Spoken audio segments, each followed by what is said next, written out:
चलिए जानते हैं झारखंड सरकार के बड़े फैसले और आम जनता से जुड़ी 25 अहम खबरें सिर्फ 10 मिनट में। लेकिन उससे पहले आप यह वीडियो कहां से देख रहे हैं हमें कमेंट में जरूर बताएं। झारखंड की पहली महिला डीजीपी बनी तदासा मिश्रा। तदासा मिश्रा ने शुक्रवार को झारखंड पुलिस के प्रभारी डीजीपी का पद संभाला और मुख्यमंत्री हेमंत सोरेन से शिष्टाचार मुलाकात की। 1994 बैच के वरिष्ठ आईपीएस अधिकारी होने के नाते उनका करियर नक्सल प्रभावित इलाकों में अभियानों और शहरों की एसपी पदों से भरा है। राज्य को पहली महिला डीजीपी मिलने का मतलब है कि अब पुलिस नेतृत्व में विविधता बढ़ रही है और यह दिखाता है कि अनुभव और क्षमता किसी लिंग तक सीमित नहीं होती। नेतृत्व का मानक अब योग्यता और साहस से तय होता है, न कि सिर्फ परंपराओं से। पाकुड़ में बिजली विवादों का समझौतापूर्ण निपटारा और राष्ट्रीय लोक अदालत की तैयारी।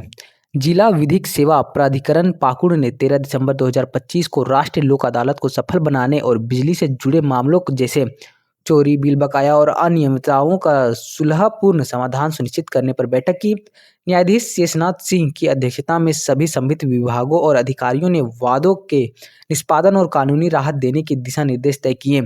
इसका मतलब है कि न्याय त्वरित और सुलभ बनाने के लिए सिस्टम सक्रिय हो रहा है।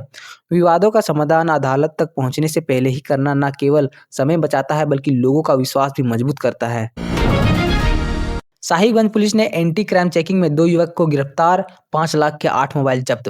साहिबगंज पुलिस ने 5 नवंबर की रात एंटी क्राइम चेकिंग के दौरान मन्नू कुमार और संदीप कुमार को स्कूटी सवार पकड़ लिया, जिनके पास 6 आईफोन और 2 एंड्रॉयड फोन जब्त किए गए। कुल कीमत लगभग 5 लाख रुपए की आंकी गई। यह कार्रवाई दिखाती है कि छोटी सूचना पर तुरंत सक्रिय होकर पुलिस अवैध गतिविधियों पर प्रभावी नियंत्रण रख सकती है। गोड्डा में लापता महिला का शव कुएं से बरामद, पति से झगड़े के बाद गायब हुई थी। महागामा थाना क्षेत्र के बागजोरी गांव में 5 नवंबर से लापता काजल कुमारी का शव घर के पीछे स्थित कुएं से मिला। पति मिथुन भगत के साथ झगड़े के बाद वह अचानक गायब हो गई। पुलिस ने परिजनों के बयानों के आधार पर मामला दर्ज कर जांच शुरू कर दी है। यह घटना घरेलू विवादों की गंभीरता और इसके नाजुक परिणामों की याद दिलाती है। सारंडा जंगल में सुरक्षा बलों और नक्सलियों की मुठभेड़, अभियान जारी।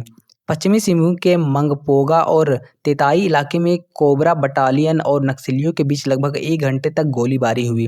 मुठभेड़ में नक्सलियों को नुकसान पहुंचा जबकि सुरक्षा बल सुरक्षित हैं। इलाके में सघन सर्च ऑपरेशन चलाया जा रहा है और नक्सली नेताओं के ठिकानों का पता लगाया जा रहा है। यह दिखाता है कि नक्सल प्रभावी इलाकों में स्थिति अभी भी अस्थिर और सतर्कता बनाने की जरूरत है। सुप्रीम कोर्ट का आदेश, आवारा कुत्तों को स्कूल, कॉलेज, अस्पतालों के आसपास से हटाया जाए। सुप्रीम कोर्ट ने राजस्थान हाईकोर्ट के फैसले को पूरे देश में लागू करते हुए सभी राज्यों और नेशनल हाईवे से आवारा कुत्तों को हटाने का आदेश दिया। पकड़े गए कुत्ते को सुरक्षित स्थान पर रखा जाए और नसबंदी की जाए। मुख्य सचिव के 3 सप्ताह में कार्रवाई की रिपोर्ट देने का निर्देश भी दिया गया है। यह कदम सार्वजनिक सुरक्षा और स्वास्थ्य को प्रभावित करने देने की स्पष्ट चेतावनी है। दुमका में 17 वर्षीय नाबालिग लड़की का शव जंगल से बरामद, हत्या की आशंका। दुमका के दिगदी गांव में 27 अक्टूबर से लापता लाखों कुमारी का शव जंगल से क्षत विक्षत अवस्था में मिला। पुलिस ने शव को पोस्टमार्टम के लिए भेजकर जांच शुरू कर दी है। पिता की शिकायत पर प्राथमिकता दर्ज थी और मोबाइल संपर्क वाले युवक पर भी संदेह जताया गया है। यह घटना नाबालिग सुरक्षा और परिवारों की सतर्कता की गंभीर याद दिलाती है। झारखंड में पारा गिरा, अगले 2-5 दिन तक बढ़ेगी ठिठुरन। रांची और राज्य के अन्य जिलों में न्यूनतम तापमान लगातार गिर रहा है। अगले 2 दिन में 3 से 5 डिग्री सेल्सियस गिरने की संभावना है। सुबह कोहरा और रात में सर्दी बढ़ेगी जबकि दिन में हल्की धूप, थोड़ी गर्माहट महसूस होगी। अगले 5 दिन अधिकतम तापमान भी घटेगा जिससे सर्दी और तेज हो जाएगी। मरांडी ने हेमंत को सलाह, अनुराग गुप्ता को किसी सम्मानित पद से नवाज दीजिए नहीं तो घर का भेदी लंका ढाई देगा। नेता प्रतिपक्ष बाबूलाल मरांडी मुख्यमंत्री हेमंत सोरेन को धन्यवाद देते हुए कहा कि अनुराग गुप्ता का इस्तीफा मांगने सही कदम था। साथ ही उन्होंने सुझाव दिया कि गुप्त संबंधों और संभावित विरोध से बचने के लिए गुप्ता को किसी सम्मानित पद पर नियुक्त कर दिया जाए। इसका राजनीतिक मतलब साफ है, विपक्ष अपनी वैधानिक शिकायतों को साबित देख रहा है और साजिशों व बदनामी के जोखिम से बचने के लिए रणनीति और सियासी चेतावनी बन चुकी है। चतरा में ट्यूशन गए युवक को 7 दिन बाद शव मिला, प्रेम प्रसंग में हत्या की आशंका। रक्सी गांव के सत्यम साहू 30 अक्टूबर को ट्यूशन के लिए निकले थे लेकिन लौटे नहीं। 7 दिन बाद उनका शव धमनिया स्थित पानी भरे पत्थर माइंस में मिला और परिजनों ने प्रेम प्रसंग के चलते सुनियोजित हत्या की आशंका जताई। पुलिस की धीमी प्रतिक्रिया से ग्रामीण आक्रोशित रहे और मार्ग जाम किया। रांची में 19,000 वाहन मालिकों को नोटिस, परिवहन विभाग करेगा सख्त कार्रवाई। धनतेरस दीपावली के दौरान 22,500 वाहनों की बिक्री हुई थी लेकिन 19,300 मालिकों को अब तक रजिस्ट्रेशन कार्ड नहीं मिला। बिना दस्तावेज वाहन चलाना न केवल सड़क सुरक्षा के लिए खतरा है बल्कि बीमा और कानूनी जिम्मेदारी भी प्रभावित होती है। जिला परिवहन विभाग ने 100 से अधिक शोरूम को सूचित करके उन्हें नोटिस भेजने की तैयारी की है। झाड़ग्राम धनबाद मेमू और भागा आद्रा मेमू में बदलाव, यात्रियों का लंबा इंतजार। रेलवे के विकास और ट्रैक मेंटेनेंस कार्यों के कारण झाड़ग्राम धनबाद मेमू केवल बोकारो तक चलेगी और भागा आद्रा मेमू 9 नवंबर तक रद्द रहेगी। इससे यात्रियों को लंबा इंतजार और यात्रा योजना में बदलाव करना पड़ा। रेलवे ने सुरक्षा और ट्रैक सुधार के लिए इन अस्थायी बदलाव की जरूरत बताई है। झारखंड में फरवरी से शुरू होगा स्पेशल समरी रिवीजन, मतदाता सूची की तैयारी जारी। चुनाव आयोग ने 2003 की वोटर लिस्ट जारी कर दी है। नागरिकों से अपील की है कि वह अपना नाम मिलाएं और वर्तमान सूची से क्रॉस चेक करें।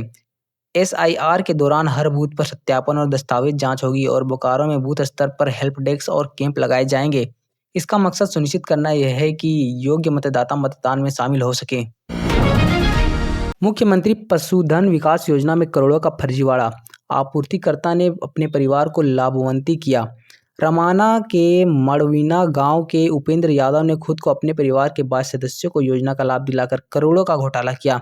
उन्होंने 2019 से 20, 2023 से 24 तक विभिन्न सब्सिडी योजनाओं जैसे गाय फाडर गोदाम, चारा मशीन, पनीर यूनिट और जैविक खाद का लाभ फर्जी तरीके से निकाला। इस मामले में विभागीय मिलीभगत और निगरानी की कमी उजागर होती है। धनबाद रेलवे स्टेशन पर महिला कोच से 78 कछुए बरामद, तस्करी रोकी।